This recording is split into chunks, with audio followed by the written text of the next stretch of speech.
Tere!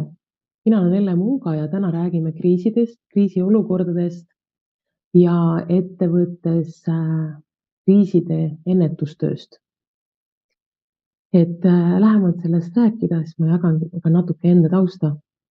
Riskijuhtimises olen saanud väljaõppe XL Grupist sel hetkel, kui ma töötasin Saint-Gobaini grupis ja ettevõttel oli vajadus teha riskijuhtimisalaselt auditit, mis haldas siis haldusküsimusi, inimesi, protsesse.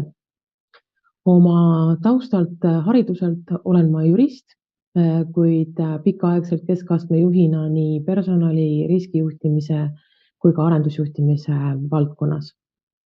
Aga kui rääkides tänasest teemast, siis äri jätkusuutlikkuse plaane olen koostanud rohkem kui 20 üksusele, erinevatele ettevõtetele nii Eestis kui Lätis. Ja miks ma praegult tahan seda jagada, seda infot ja natukene ka sisu poolt, on seetõttu, et ma näen, et üks inimene paljudesse kohtadesse ei jõua ja pigem ongi see, et on võimalus nagu jagada seda infot, et kui olid need kriisiolukorrad või olid eriolukorrad, et mis juhtus, kuidas me lahendasime, mis oli see ennetustöö edaspidine lahendus. Sellest ma paari sõnaga veel räägin.